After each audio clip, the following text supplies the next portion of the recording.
100% fees రాయితీతో ఏ నేర్చుకోవాలనుకుంటున్నారా? Attend quality thought gen AI test 2025. కాసేపటి క్రితమే ఇది ఒక బ్రేకింగ్ వార్త అని కూడా అనుకోవచ్చు. ఎందుకంటే రోజు లాగానే వాళ్ళు పనికని వెళ్ళారు.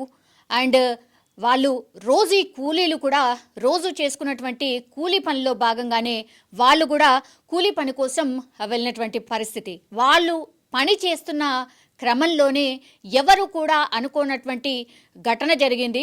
రోజు కూడా ఈ కూలీలు గవర్నమెంట్ తీసుకొచ్చినటువంటి ఈ పథకం ద్వారా ఎంతో కొంత అంటే కూలీ పనికైతే చాలామంది వెళ్తూ ఉంటారు. అందులో భాగంగానే ఈరోజు కూడా సిద్దిపేటలో ఉన్నటువంటి ఇద్దరు కూలీలు, తల్లి అండ్ కూతురు. తల్లి ఏమో సరోజన, ఆమె పేరు సరోజన అండ్ ఆమెకు 45 సంవత్సరాలు. అండ్ మమత, ఆమె కూతురు పేరు 28 సంవత్సరాలు అనమాట. సో వీళ్ళిద్దరు కూడా మహాత్మా గాంధీ జాతీయ హామీ పథకంలో భాగంగా ఈరోజు కూలీ పనికి రోజులాగే వెళ్ళడం జరిగింది. అందులో భాగంగా వాళ్ళకి ఈరోజు కేటాయించినటువంటి పని ఏంటంటే మట్టిని తవ్వడం అనమాట. సో మట్టి తవ్వుతున్న క్రమంలోనే పూర్తిగా ఆ మట్టి పెళ్ళలు పూర్తిగా అంటే పెద్ద పెద్ద బండరాళ్ళు ఉన్నాయి. మట్టిని కింద తవ్వుతున్నటువంటి క్రమంలోనే ఆ పైన ఉన్నటువంటి బండరాళ్ళు ఏవైతే ఉన్నాయో అవి జారి వీళ్ళిద్దరి మీద కూడా పడటం జరిగింది.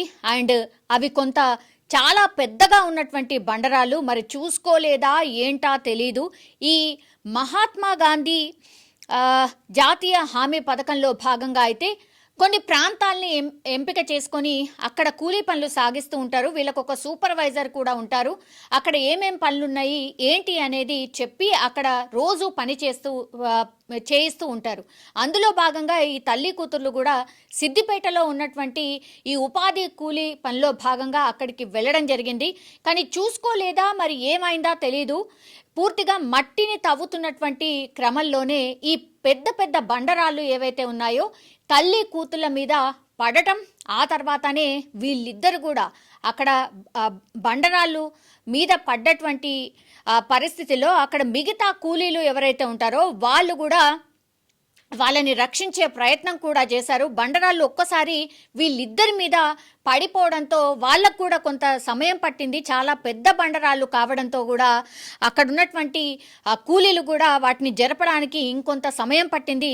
కానీ చాలా బలంగా ఈ మట్టిని తవ్వే క్రమంలో ఆ పైనటువంటి బండరాళ్ళు ఏవైతే ఉన్నాయో అవి జారి ఒకేసారి వీళ్ళిద్దరి మీద పడిపోవడం, వాళ్ళిద్దరు కూడా ఒకే ప్రాంతంలో కొంత మట్టిని తవ్వే కార్యక్రమం చేస్తున్నటువంటి టైంలోనే ఆ బండరాళ్ళు వీళ్ళిద్దరి మీద పడడం జరిగింది. సో వాటన్నిటినీ తొలగించేంత టైం లోపలే తల్లి కూతురు కూడా ఇద్దరు అక్కడికక్కడే ప్రాణాలు కోల్పోయినట్టుగా ఇప్పుడు వస్తున్నటువంటి సమాచారం. సో ఒక్కసారిగా అక్కడ ఉన్నటువంటి కూలీలు కూడా ఉలిక్కిపడిన పరిస్థితి.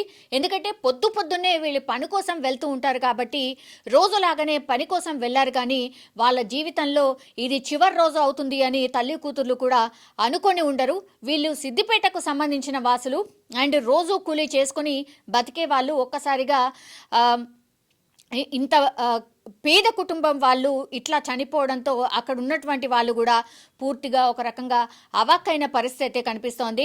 అండ్ అక్కడ ఉన్నటువంటి వాళ్ళు త్వరగా స్పందించి ఆ తర్వాత అంబులెన్స్కి కావచ్చు లేదంటే పోలీసులకు కావచ్చు సమాచారం ఇవ్వడంతో అంబులెన్స్ ద్వారా వాళ్ళని దగ్గరలో ఉన్నటువంటి హాస్పిటల్కి తీసుకువెళ్లే లోపలే వాళ్ళిద్దరు కూడా చనిపోయినట్టుగా డాక్టర్లు నిర్ధారించిన సిచ్యువేషన్ అయితే కనిపిస్తోంది.